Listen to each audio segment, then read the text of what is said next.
Good morning students. आज हम civics में स्टार्ट करेंगे चैप्टर 5 जुडिशरी। ठीक है, इससे पहले की जो चैप्टर्स थे उसमें हम लोगों ने पढ़ा था पार्लियामेंट के बारे में और जो लॉ मेकिंग है उनके बारे में। ठीक है, आज हम जुडिशरी देख रहे हैं। जुडिशरी जो वर्ड है वो जस्टिस से रिलेटेड है। ठीक है, जस्टिस यानी न्याय। तो इससे पहले हम लोग देखते हैं कि गवर्नमेंट। देखिए, गवर्नमेंट के बारे में आप लोगों ने सुना है और पढ़ा भी है। तो जो भी हमारे वर्क होते हैं, पब्लिक के जो भी काम होते हैं, वो कौन करता है? गवर्नमेंट करती है। ठीक है, किस तरह से जो लॉज हैं उनको बनाना है, फिर उनको जनता पे लागू करना है, और किस तरह से जो भी प्रॉब्लम्स होती है उनको सॉल्यूशन करना, ये सारा का सारा जो काम होता है वो गवर्नमेंट का होता है। तो गवर्नमेंट बहुत इंपॉर्टेंट होती है। अब जो गवर्नमेंट होती है वो अलग अलग पार्ट्स में डिवाइड होती है। इस गवर्नमेंट के भी अलग अलग पार्ट होते हैं जिनसे मिलके ये बनती है और उनके अकॉर्डिंग इनको वर्क करना होता है। तो देखिए, सबसे जो पहला पार्ट होता है वो लेजिस्लेचर होता है, गवर्नमेंट का पार्ट होता है लेजिस्लेचर। सेकंड पार्ट में आते हैं एग्जीक्यूटिव, और थर्ड जो होता है वो होता है जुडिशरी। ठीक है, जिसके बारे में आज हम लोग चैप्टर में डिस्कस करेंगे। तो जो लेजिस्लेचर जो होता है उसके अंदर का मेन काम होता है लॉ मेकिंग का। ठीक है, जो भी लॉज बनाने होते हैं, जो भी कानून बनाए जाते हैं, वो सारे के सारे लेजिस्लेचर के अंदर बनाए जाते हैं। उसके बाद में जब वो लॉ बन जाते हैं और उनको लागू करना, यानी कि उनको प्रैक्टिकली में काम में लेना, वो होता है एग्जीक्यूटिव का काम। ठीक है, तो एग्जीक्यूटिव जो है वो करते हैं इस पे वर्क। देखिए, लेजिस्लेचर के अंदर क्या होता है कि लोकसभा और राज्यसभा जो होते हैं ना, वो होते हैं एंड प्रेसिडेंट होते हैं, क्योंकि जब प्रेसिडेंट सिग्नेचर करेंगे तभी वो लॉ बनेगा। ये हम लोगों ने लास्ट वीडियो में भी देखा था। इसके बाद में एग्जीक्यूटिव। एग्जीक्यूटिव का काम होता है जो भी लॉ बना है उसको लागू करना, काम में लेना।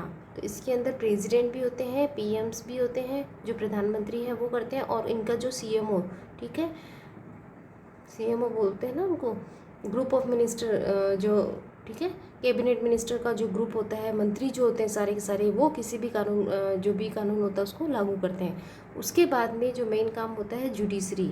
ठीक है, जुडिशरी जैसे जस्टिस हो गया। ठीक है, अगर किसी के साथ में कुछ गलत हो रहा है और भी जो व्यवस्था सही नहीं है, न्याय देने का काम जो है वो किसका होता है? कोर्ट का। हम लोग इसको ऐसे समझते हैं, कोर्ट, हमारे यहाँ पे कोर्ट होते हैं ना, सुप्रीम कोर्ट, हाई कोर्ट। तो ये जो कोर्ट होते हैं ये जस्टिस यानी न्याय का काम करते हैं। तो इस तरह से इन सब से मिलके हमारी गवर्नमेंट बनती है। तो आज हम देख रहे हैं judiciary. The constitution of India secure justice to all its citizen. India की जो कॉन्स्टिट्यूशन है उसके अंदर जो है इंडियन के जो सारे सिटीज़न हैं उनके लिए जस्टिस, न्याय को सिक्योर करके रखा गया है कि सारी जो पर्सन है उनको न्याय मिलेगा। अपार्ट फ्रॉम सिक्योरिटिंग लिबर्टी, उनकी आज़ादी है उसको सुरक्षित रखा जाएगा, सबके साथ इक्वल जो बिहेव किया जाएगा, एंड प्रोमोटिंग फर्टर्निटी, और भाईचारे को बढ़ावा दिया जाएगा। तो हमारा जो न्यायिक सिस्टम है वो यही है कि अगर किसी के साथ में गलत होता है तो वो कोर्ट में जा सकता है। Indian democracy, the supreme court plays important role of safeguarding the fundamental rights of citizen which include providing fair justice also। तो देखिए, हमारे जो कॉन्स्टिट्यूशन में एक सबसे जो टॉप का कोर्ट है, मतलब सबसे जो हाईएस्ट कोर्ट है वो है सुप्रीम कोर्ट। ठीक है, तो लास्ट कोर्ट इसको बोल सकते हैं या सबसे टॉप मोस्ट बोल सकते हैं। ठीक है, अंतिम इसी का डिसीज़न मान्य होगा। इससे जो नीचे लेवल पे होते हैं, एवरी स्टेट के अंदर होते हैं हाई कोर्ट। ठीक है, और उसके बाद में जो डिस्ट्रिक्ट कोर्ट होते हैं जिला स्तर पे। ठीक है, एवरी डिस्ट्रिक्ट के अंदर डिस्ट्रिक्ट कोर्ट्स होते हैं। तो सबसे जो इम्पोर्टेंट होता है वो सुप्रीम कोर्ट होता है। सुप्रीम हो गया ना सबसे, तो सुप्रीम कोर्ट जो है वो इम्पोर्टेंट रोल प्ले करता है। ठीक है, सेफ गार्ड मतलब एक सुरक्षा कवच के रूप में फंडामेंटल राइट्स। देखिए, हमारे कॉन्स्टिट्यूशन के अंदर जो भी हम सिटीज़न हैं उनको फंडामेंटल राइट्स दिए गए हैं। प्रेजेंट में 6 फंडामेंटल राइट्स है कि सभी के साथ में इक्वल ट्रीट किया जाएगा, सभी को स्वतंत्रता है अपने रहने की, आने जाने की, काम करने की, किसी के साथ में भेदभाव नहीं किया जा सकता, किसी का शोषण नहीं किया जा सकता, ज़बरदस्ती किसी से कोई काम नहीं कराया जा सकता। तो ये जो सारी चीज़ें हैं वो फंडामेंटल राइट्स के अंदर आते हैं। अगर किसी भी पर्सन का जो फंडामेंटल राइट्स है उसको अब्यूज़ किया जाता है, उसको नुकसान पहुंचाया जाता है, तो सुप्रीम कोर्ट जो है वो उसकी प्रोटेक्ट करता है, उसकी सुरक्षा करता है। ठीक है, तो सुप्रीम कोर्ट के अंदर अपील कर सकता है। Justice which is the soul of democratic society. Justice क्या है? सोल है justice which is the soul of democratic society, ठीक है। जो जस्टिस जो क्या है वो डेमोक्रेटिक सोसाइटी की सोल है, आत्मा है, क्योंकि न्याय नहीं होगा तो फिर कोई भी जो कंट्री है वो डेमोक्रेटिक कंट्री नहीं कहलाएगी। डेमोक्रेटिक का मतलब होता है लोकतांत्रिक, तो लोकतांत्रिक यानी जनता का शासन, और उसके अंदर जो सारे वर्क होते हैं वो पब्लिक से रिलेटेड होते हैं और जनता की भलाई के लिए किए जाते हैं, तो उसमें सभी के न्याय मिलना ज़रूरी होता है। Must be administration without fear और favour, integrity integrity, impartiality and intelligence are some of important, ठीक है। तो बिना किसी भेदभाव के, बिना किसी मतलब इम्पार्टियलिटी मतलब अखंडता, और इंटेलिजेंस यानी कि न्याय और बुद्धिमत्ता के साथ में जो लोग हैं उनका ध्यान रखा जाएगा या उनको न्याय उपलब्ध कराया जाएगा। मतलब किसी भी तरह का भेदभाव नहीं होके लोगों को इक्वल ट्रीट किया जाएगा, और कोर्ट जो है उनकी हेल्प करेगा।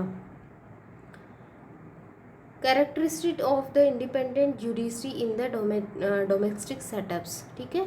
तो ये जो सारे के सारे जो है ना इम्पोर्टेंट कैरेक्टरिस्टिक है, इम्पोर्टेंट विशेषताएं, महत्वपूर्ण विशेषताएं हैं एक इंडिपेंडेंट जुडिशरी की, कि कोई भी जो जुडिशरी होती है वो इंडिपेंडेंट होनी चाहिए, मतलब स्वतंत्र न्यायपालिका जिसके ऊपर किसी का प्रेशर नहीं हो, कोई जो बाहर का, जैसे मान लेते हैं कि कोर्ट में किसी का केस चल रहा है, ठीक है, अब दूसरा पर्सन है वो फोर्स करके अपने फेवर में उसको कराने की कोशिश करे, तो इस तरह का नहीं होता है। डेमोक्रेटिक के अंदर जो इंडिपेंडेंट जुडिशरी होती है उसके सेल्फ के डिसीजन होते हैं, और ये डिसीजन सभी लोगों को मानने होते हैं, ठीक है।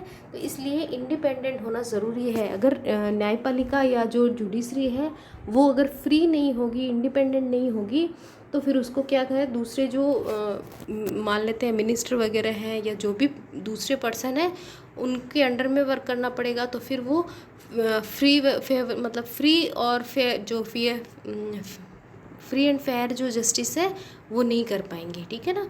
तो फ्री और फेयर जस्टिस का मतलब यही होता है बिना किसी भेदभाव के सभी पर्सन्स के साथ में इक्वली ट्रीट करते हुए डिसीजन देना, जो सही है उसको सही और जो गलत है वो गलत, बिना किसी प्रेशर के। Therefore, the judiciary plays a critical role in the functions of Indian democracy। तो बहुत ही इम्पोर्टेंट जो रोल है डेमोक्रेसी के अंदर जुडिशरी का, ठीक है। What is the role of judiciary? तो देखिए जुडिशरी आप समझ गए होंगे, एक न्यायपालिका होती है, कोर्ट होता है, सुप्रीम कोर्ट है, जो सबको बिना किसी भेदभाव के free and fair justice available कराता है, ठीक है। देखिए हमारे यहाँ पे जो सिस्टम है वो आप देखते हैं कि सबसे ऊपर जो टॉप का है वो सुप्रीम कोर्ट होता है, ठीक है, सबसे ऊपर सुप्रीम कोर्ट होता है। उसके बाद में ये सुप्रीम कोर्ट एक ही होता है, ठीक है। उसके बाद में जो स्टेट्स हैं उनके अंदर स्टेट एंड यूटीज़ हैं, इन सबको मिला के अभी हमारे यहाँ पे हाई कोर्ट्स है, ठीक है, जैसे कि हाई कोर्ट होते हैं, ठीक है।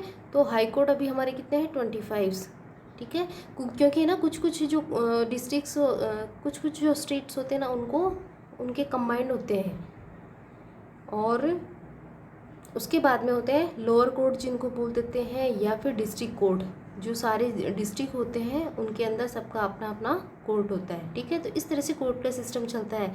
देखिए कोई पर्सन होता है वो जो मान लेते हैं डिस्ट्रिक्ट कोर्ट में किसी को केस को लेके जाते हैं, फिर वो हाई कोर्ट में जाता है, और फिर वो लास्ट जो है वो सुप्रीम कोर्ट में जा सकता है। सुप्रीम कोर्ट के बाद में उसका फाइनल डिसीजन माना जाता है, और इसके अपोजिट में कहीं नहीं जा सकते, ठीक है। जुडिशरी का रोल क्या है? डिस्प्यूट रिजोल्यूशन, जो भी डिस्प्यूट होते हैं, विवाद होते हैं, उनको सुलझाना। The judicial system provide a mechanism of court for resolving dispute between citizen. देखिए जो कोर्ट होता है वो किसके जो विवाद होते हैं उनको सुलझाता है, सिटीजन्स के। जैसे मान लेते हैं लोगों के बीच में अगर लड़ाई झगड़ा हो जाता है या किसी भी तरह का मैटर होता है तो उसका मतलब डिसीज़न लेना। उसके बाद में है सिटीज़न एंड द गवर्नमेंट। देखिए कभी कभी क्या होता है, गवर्नमेंट इस तरह की पॉलिसीज़ बनाती है जो लोगों के लिए अच्छी नहीं होती है, या फिर कोई लोग होते हैं उसके अपोजिशन में कोर्ट में जा सकते हैं, ठीक है। तो सिटीज़न और गवर्नमेंट के अपोजिशन में भी जाते हैं। दो जो स्टेट्स होते हैं उनके बीच में भी डिस्प्यूट हो सकता है। And the central and the state government, किसी मैटर को लेके सेंट्रल गवर्नमेंट और स्टेट गवर्नमेंट के बीच में भी डिस्प्यूट हो सकता है, तो उसको सबका जो रिजोल्यूशन होता है वो कौन करता है, कोर्ट करता है। ठीक है, इसके अंदर देखिए सभी कोर्ट का अपना अपना पार्ट होता है। जैसे कि सिटीजन से सिटीज़न का जो होता है वो हमारे जो डिस्ट्रिक्ट कोर्ट और हाई कोर्ट होते हैं वो करते हैं। बाकी जो जैसे मान लेते हैं कि टू स्टेट गवर्नमेंट्स का एंड सेंट्रल गवर्नमेंट की जो भी प्रोसीजर होती है वो ओनली सुप्रीम कोर्ट में ही अप्लाई की जा सकती है। ठीक है, देखिए स्टेट गवर्नमेंट्स का आप क्या समझते हैं कि जैसे दो स्टेट हैं उनके अंदर किस तरह से, जैसे मान लेते हैं ये अभी जैसे कर्नाटका एंड जो तमिलनाडु का केस चल रहा था काफ़ी टाइम से, इसके अंदर क्या था, मेन जो इनका कारण होता है ना वो किसी नेचुरल रिसोर्सेज को लेके हो सकता है। जैसे कि इनके रिवर्स का था, जो कावेरी रिवर्स का था ना, तो इस कावेरी रिवर के वाटर को डिवाइड करने को लेके इनके ऊपर केस चल रहा था। तो इस तरह से स्टेट गवर्नमेंट जो होती है ना, एक स्टेट गवर्नमेंट दूसरी स्टेट गवर्नमेंट के ऊपर केस कर देती है कि इसने ज़्यादा पानी रोका या इसको ज़्यादा पानी दो, ऐसी तरह का। ठीक है, और जो सेंट्रल गवर्नमेंट और स्टेट गवर्नमेंट्स है इनको भी इसी तरह के किसी मैटर पे लेके डिस्प्यूट हो जाता है। तो इन सब का जो सॉल्यूशन करने का काम होता है वो जुडिशरी का होता है। जुडिशल रिव्यूज़, देखिए जुडिकल रिव्यू है ये बहुत इंपॉर्टेंट है, इसमें से किसी भी तरह का क्वेश्चन बन सकता है। The judiciary has the power, judiciary के पास देखिए पावर होती है strike down particular law passed by the parliament if the believes that these are violence of the basic structure of the constitution. देखिए हमारी पार्लियामेंट जो होती है उसका मेन काम होता है लॉज को बनाना। ठीक है, लॉ बनाना। अब जैसे लॉ बनाते हैं और उनको जब जनता पे लागू किया जाता है तो ऐसा लगता है कि वो लॉ में कुछ कमी रही है या फिर उनका जो बेसिक स्ट्रक्चर है वो कॉन्स्टिट्यूशन के अकॉर्डिंग नहीं है। किसी भी तरह का डिफ़ॉल्ट आता है अगर लॉ के अंदर, तो जो सुप्रीम कोर्ट जो होता है वो उनको जुडिकल रिव्यू कर सकता है, मतलब वापस लौटा सकता है कि आप एक बार उस पर वापस से विचार कीजिए। जो भी आपने लॉ बनाया है उसको एक बार पुनः आप है उसकी जांच कीजिए और इन्वेस्टिगेशन कीजिए कि वो सही है या नहीं है और कॉन्स्टिट्यूशन के अकॉर्डिंग है या नहीं है। तो ये पावर जो है ना जुडिकल पावर होती है ये। नेक्स्ट है upholding the law and enforce fundamental rights. ठीक है, तो देखिए जो लॉज होते हैं ना उनको होल्ड करके रखना, कानून व्यवस्था को बनाए रखना। ठीक है, सुप्रीम कोर्ट जो होती है वो बनाए रखती है लॉ, मतलब अरेंजमेंट बनाए रखती है जिससे जो लोग हैं वो अच्छे से काम करते रहें, नहीं तो कोर्ट के अंदर फिर केस हो जाता है, सजा हो जाती है ना। और इन्फोर्सिंग फंडामेंटल राइट्स, देखिए जो भी फंडामेंटल राइट्स है, जब हमारा कॉन्स्टिट्यूशन बना था उसमें 7 थे और अभी जो प्रेजेंट टाइम में है वो 6 फंडामेंटल राइट्स है। ठीक है, तो ये जो फंडामेंटल राइट्स है ये सारे जो लोग हैं उनके ऊपर इक्वली मतलब लागू होते हैं। तो जो सुप्रीम कोर्ट होता है वो और हाई कोर्ट, ठीक है, तो ये जो अगर कोई पर्सन, अगर किसी पर्सन के फंडामेंटल राइट्स को अब्यूज़ किया जाता है, अगर उनको कम किया जाता है या किसी भी तरह का नुकसान होता है फंडामेंटल राइट्स के अंदर, तो वो पर्सन कोर्ट के अंदर जा सकता है। ठीक है, और कोर्ट जो होता है वो उसको प्रोटेक्ट करता है। तो फंडामेंटल राइट्स को इन्फोर्स करने में every citizen of India can approach to supreme court, देखिए सुप्रीम कोर्ट जा सकता है and high court of his or her fundamental has been violated, अगर उसके फंडामेंटल राइट्स जो भी हैं, स्वतंत्रता, समानता, तो इनके अगर कोई अब उनके खिलाफ कोई वायलेंट होती है, कोई हिंसा होती है, कोई गलत व्यवहार होता है, तो पर्सन जो है वो कोर्ट में जा सकता है। ठीक है, और कोर्ट जो है उसको जस्टिस अवेलेबल कराएगा।